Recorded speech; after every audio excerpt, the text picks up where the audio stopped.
Hola, muy buenas tardes. Aquí iniciando la segunda parte de la norma 005 STPS 1998.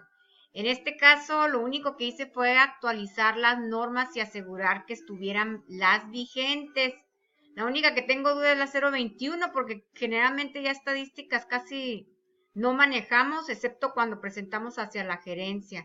Y pues las que se entregan a al Instituto Mexicano del Seguro Social cuando se trata de accidentes. Entonces, continuamos. Acuérdense que está la segunda parte. Ok, entonces, en referencia al listado de las normas, actualicé a lo que se encontró dentro de lo que traté de encontrar dentro de la STPS y las normas, cómo están organizadas. Entonces, aquí ya ven, ya cambió un poco la forma en que la presentamos en la primera parte. Entonces, las normas oficiales mexicanas de seguridad en total son 11. Agregaron la 033 de trabajos en espacios confinados. Aquí tengo señaladas las 11 normas y la norma 005, si ven, está en color azul marino porque es la que estamos viendo. Las de organización de trabajo siguen siendo 7. Aquí tenemos comunicación de riesgo, comisión de seguridad y higiene, la norma 030 STPS, que es el programa de seguridad y salud en el trabajo. La 021, que son los informes sobre riesgos de trabajo, la estadística. 026, señales y avisos. Aquí no hay 028, 020, no. La 028 sí, pero es de seguridad de procesos de sustancias químicas. Y pues ya le dimos la vuelta, ¿no? Equipo de protección, la 017. 114 no, ya no existe, esa ya se derogó.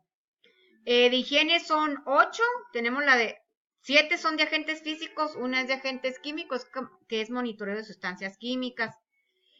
Normas oficiales de producto, pues aquí tenemos la de los extintores, calzado de protección, casco y respiradores para partículas nocivas.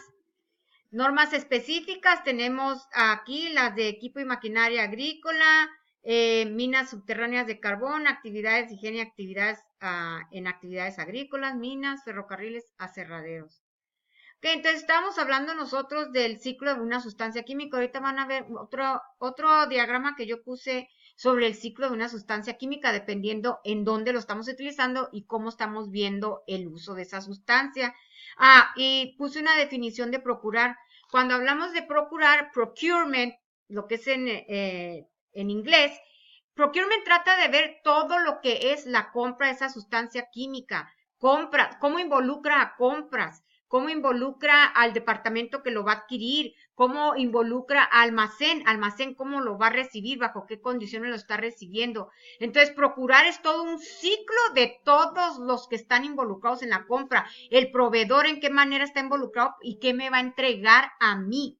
Entonces, muy importante y mucho ojo, ese es todo un ciclo aparte que se debe de vigilar para cumplir, que eso es lo que les iba a comentar anteriormente. Un comprador adquirió una sustancia en unos recipientes que no eran adecuados para esa sustancia. Entonces, mucho ojo en vigilar en qué manera lo estamos adquiriendo, en qué tibores, tipo de tibores, qué cantidades. Y otra cosa muy importante, tenemos que vigilar dónde la almacenamos y en qué cantidades para no provocar un incendio o un problema a la salud. Ok. El siguiente es, aquí tenemos un pequeño resumen de lo que es el análisis de las áreas de las empresas donde se va a manejar, almacenar, utilizar las sustancias químicas. Esto aquí me pide diferentes cosas que yo ya les había mencionado. Es el plano, el listado de las sustancias, los equipos y aparatos que la van a utilizar, verificar las áreas que lo están almacenando. Todos estos puntos son importantes para realizarme estudio de riesgo y tener toda la información vigente. Entonces, en cuanto a estudio de riesgo, aquí tenemos la introducción y es un examen meticuloso para determinar las precauciones y controles requeridos para prevenir daños cuando se están manejando sustancias químicas, para prevenir accidentes y enfermedades relacionadas con el trabajo. Y aquí tenemos un cuadrito, ¿no? Entonces es un ejemplo, pero son muchos los ejemplos y las maneras de identificar los riesgos. Entonces aquí tenemos el nuevo formato de GHS, que es el Global Harmonization System, que es la nueva norma ya lo tiene ya informado. Entonces, la otra es buscar, señalar y marcar lo que está mal y luego corregirlo. Entonces, esa es la evaluación del riesgo. Y la otra es los controles del riesgo que nosotros vamos a proponer para mejorar. Entonces, en identificación de riesgos tenemos nosotros aquí señalado la hoja de datos de seguridad, ¿sí? Y tenemos, en cuanto al GHS, la norma 018, identificar los peligros físicos, químicos y de salud, ¿sí? Entonces, ahí están señalados bajo esos pictogramas. Entonces, nuestra discusión va a ser encontrar cuáles son los trabajos rutinarios, los no rutinarios, qué fuentes, de dónde se está generando esa sustancia química, los procesos, qué peligros y riesgos estamos enfrentando. Posteriormente hacemos la inspección y revisión, revisar las áreas, identificar y revisar los accidentes e incidentes reportados. Es muy importante, en base a eso también hay que hacer nuestra identificación de riesgos. Entonces, la siguiente es algunas consideraciones que debemos de tomar. El ciclo de vida de la sustancia química en nuestros procesos. Entonces, aquí tenemos diferentes ciclos.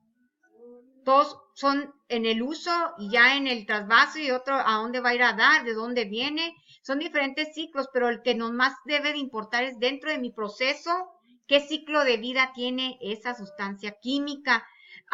Algo muy interesante que me sucedió a mí en un trabajo hace unos años atrás fue que quise hacer el balance de lo que entraba de ciclohexanona, de lo que se adquiría en compras, de lo que se utilizaba en el laboratorio, de lo que iba a dar a producción porque hacían una mezcla y de lo que salía y no daba, no cuadraba, tiene que cuadrar porque entradas es igual a salidas y tenemos que ver el consumo. Entonces no cuadraba, algo estaba sucediendo allí y uno de los comentarios que me habían dicho los compañeros es que llegaban a tirarlo al drenaje. Entonces eso, cuando descubrí eso, fue por eso que no me cuadraban los números en ese balance y fue cuando dije yo, bueno, pues está difícil esto porque se tenía que reportar a la Secretaría, a la Semarnap.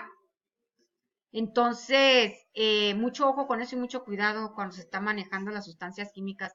Se tiene que tener un control de las entradas, es igual a las salidas, menos ese consumo, pero en ningún momento estén tirándolo en el drenaje, ¿no? Entonces, exposición a tóxicos, corrosivos, inflamables. También hay que tener mucho cuidado dónde las tenemos, en qué cantidad los tenemos, qué recipientes estamos utilizando y si esos recipientes son los adecuados para guardar esos tóxicos, corrosivos, inflamables. Y otro, mucho cuidado. Dentro de las áreas donde se están realizando las mezclas, siempre tener muy buena ventilación, el extractor y cuidado con esos solventes. Ojo con esos solventes. Entonces, sustancias químicas incompatibles hay que separarlas, segregar. Riesgos por fuego y explosión, hay que tener mi área donde estoy haciendo esas mezclas que sea anti-explosivos, ¿ok? Debe tener el switch tapado, cubierto, para que en caso de que haya un chispazo, pues ahí se está controlando con la tapita.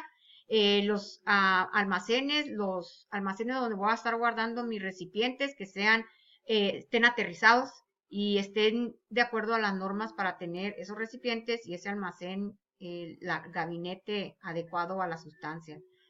Entonces, la evaluación de los riesgos se determina de 3 maneras: determinación de la probabilidad por la severidad, por evaluación del nivel de riesgo. Ok, entonces esto mucho ya lo vimos en la primera parte. Determinar la probabilidad, ¿se acuerdan? Ya todo lo mencionamos. Determinar la severidad, ¿recuerdan? Ya lo vimos en la primera parte.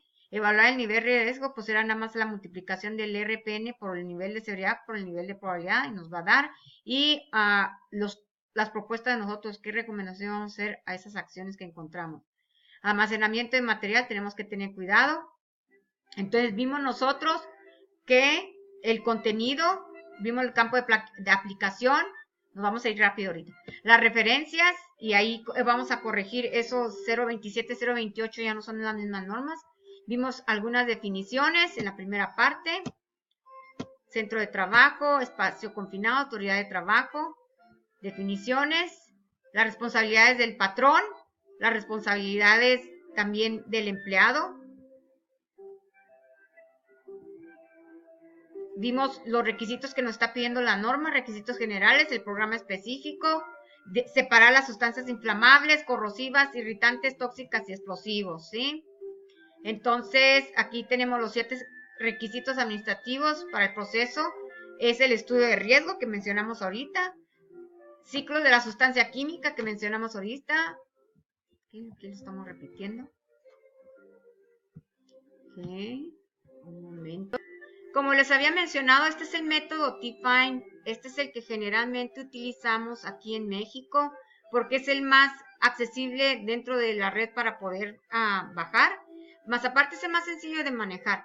Entonces, este método, el propósito ahorita de esta información de la segunda parte no es enseñar el método T-Find, pero eso sí, ver la norma 05. Entonces, aquí vemos nosotros qué peligros podemos enfrentar, identificación del riesgo, quiénes están en riesgo, el estudio de vulnerabilidad y los impactos que podemos tener. Déjenme mover aquí. Los impactos que podemos tener en caso de presentarnos esos peligros.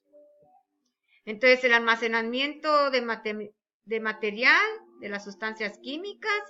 Aquí tenemos una mención. Las estaciones de lavado, que también lo habíamos mencionado. La regadera. Y algo muy importante, que no fue lo que llegamos en la primera parte. Ese Red Book, Just Right, es una página donde ustedes tienen que checar esos gabinetes que van a adquirir para sus sustancias químicas.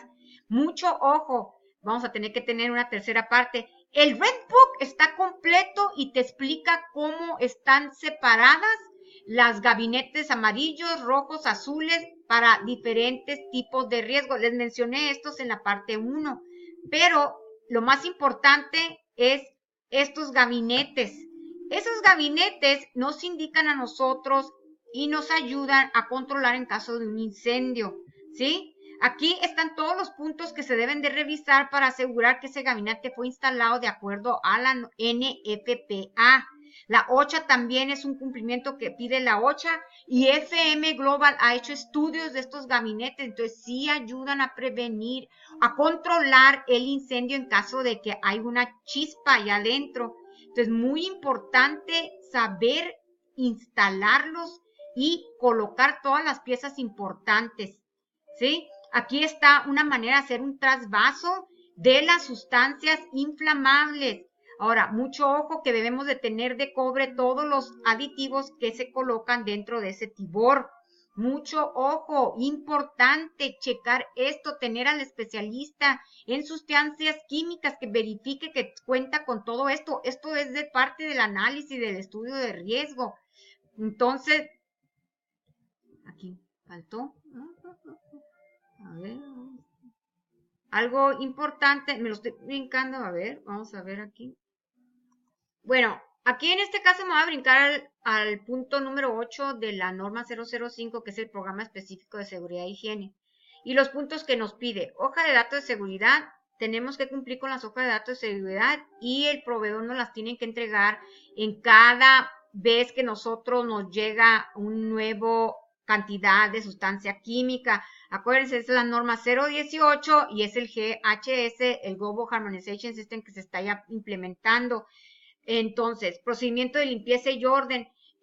Yo en la mayoría de las empresas utilizamos lo que eran las 5S como un procedimiento de limpieza orden y sirve mucho. ¿Por qué? Porque por internet puedes bajar un listado donde puedes ir tú checando todo lo que es para cumplir con las 5S. Y las 5S es una filosofía japonesa que te ayuda a entender qué tienes que vigilar, cómo debes de ordenar. Es un sistema, es una filosofía y un sistema muy eficiente y de hecho hay uno que le llaman las 6S porque agregan la S de seguridad.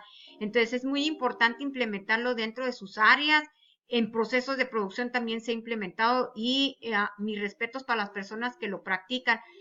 Hay empresas donde a cierta hora suena la alarma y lo que hacen es que cierta área empieza a realizar la limpieza después, como a las 10 de la mañana, 11 de la mañana o 12, antes de salir a comer, suena la alarma y hacen la limpieza del área y ya hacen sus 5 S, se van a comer y ya cuando regresan como que alguien les limpió el área. Entonces, y todo está ordenado, es la limpieza, levantaron piezas que se cayeron durante el proceso en la mañana, el proceso de producción y el ensamblaje. Entonces, muy importante y es muy buena regla esta para cumplir con la limpieza y orden que pide la norma 005 y la de la norma 001, que es el mantenimiento de orden y limpieza dentro de la planta.